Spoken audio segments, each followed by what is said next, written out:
Hello there, you're watching Niger Live TV. This is the News and Globe. In the news, Governor Diri urges Christian ministers to emulate late Ahamuefula. President Tinubu urges safeguards in proposed state police amendment. Guinea releases detained Sierra Leonean security officers, and U.S. Justice Department expands charges over Minnesota church protest. Details in a moment. Thank you for staying with us. I am Henry Ahamuefula with the news in detail. Governor of Bayelsa State, Senator Doye Diri, has urged Christian ministers to emulate the evangelical model of the late international preacher Ahamuefula by taking the gospel beyond major cities to rural and remote communities.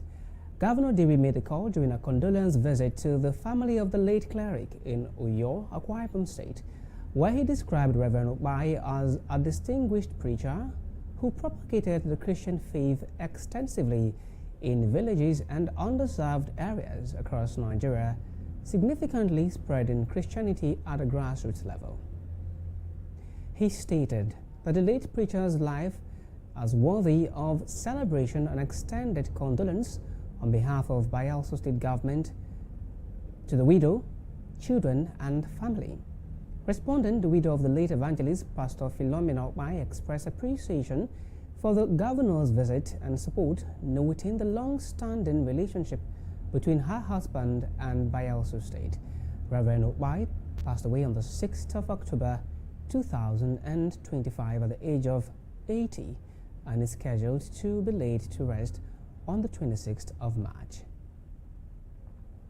In another development, Governor Doye Diri attended the February 2026 edition of the monthly praise night at the King of Glory Chapel, Government House, Yenagoa, where he expressed profound gratitude to the people of Bayelsa State for their prayers, particularly during the process that led to the appointment of the new Deputy Governor, Peter Akwe.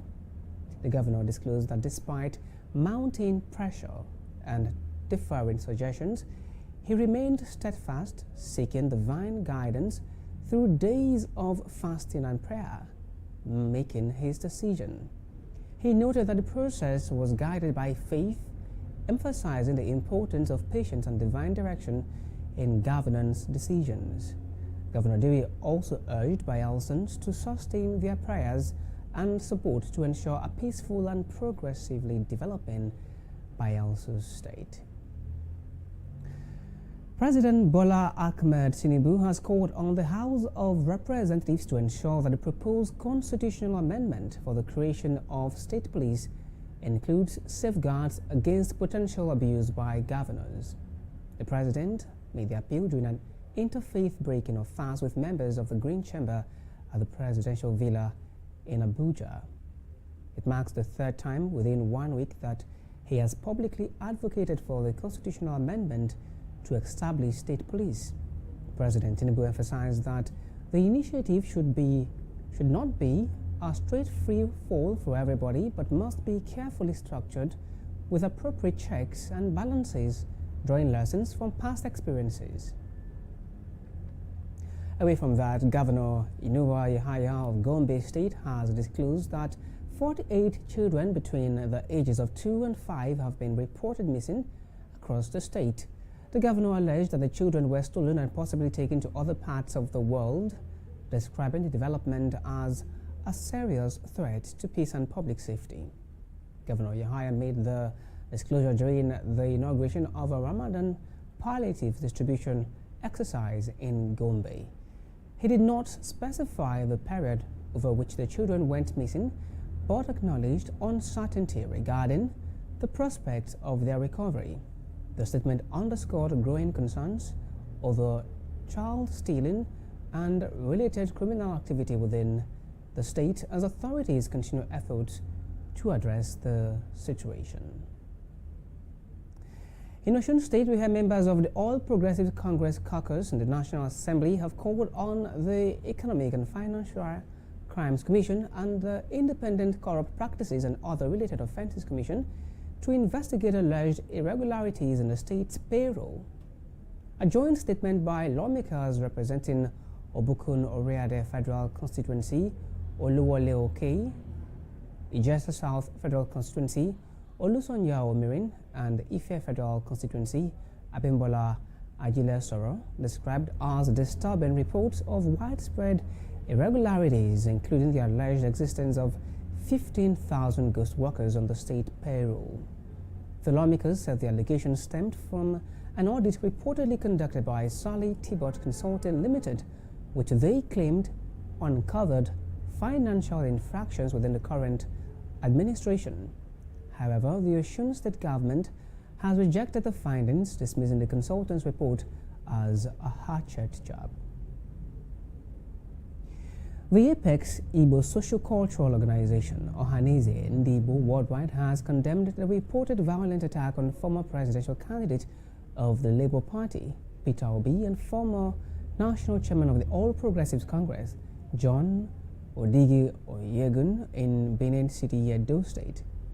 A statement by International Publicity Secretary Dr. Ezechi Chukwu described the incident as disturbing and reprehensible, urging security agencies to take immediate action. It noted that the alleged attack occurred after a political engagement involving the African Democratic Congress, during which hoodlums reportedly unleashed violence and gunfire, targeting both personalities. Ohaneze stated that the development raises serious concerns about the safety of political actors and the state of Nigeria's democracy. Outside our shores, the administration of United States President Donald Trump has expanded charges against protesters involved in a demonstration at City's Church in Minnesota, bringing the total number of defendants to 39. A statement by U.S. Attorney General Pam Bondi disclosed that 30 additional individuals had been indicted, with 25 already arrested and more expected to be taken into custody. Federal prosecutors alleged that the protests disrupted a church service and constituted interference with religious worship. Authorities have framed the action as a coordinated attack on religious freedom. Attorney General Bondi warned that any attempts to disrupt religious services would attract prosecution, stressing the government's commitment to protecting houses of worship. The government of Sierra Leone has announced that 16 of its soldiers and police officers arrested earlier this week by Guinean authorities have been released. According to Sierra Leone's Information Ministry, the officers were safely handed over yesterday in what officials described as a move to de-escalate tensions between the two countries. Authorities in Freetown stated that the security personnel had been constructing a border post and another facility at the frontier town of Kaliere when members of Guinea's armed forces reportedly arrived and detained them. Guinea, however, maintained that several dozen armed Sierra Leonean soldiers had entered its territory without authorization, prompting their apprehension. Meanwhile, Guinea's Prime Minister Amadou Oriba has assured that the matter will be resolved swiftly through diplomatic engagement.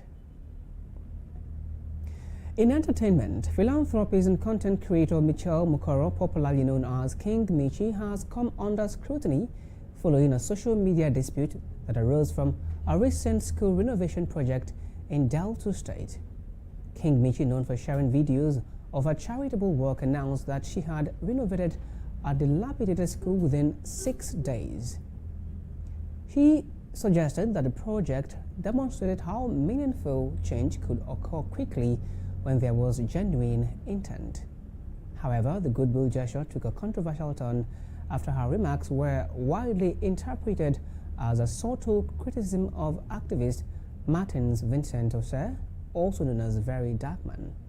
In response, Very Darkman accused King Michi of being used as a political instrument to bolster the image of the administration of President Bola Ahmed Tinubu. He alleged that her intervention in the education sector was politically motivated, sparking a heated online debate between supporters of both parties. And that concludes the news at this hour on Niger Live TV. I am Henry Ahamuefula. Thank you for watching. We'll bring you more updates at 4 p.m. Good afternoon.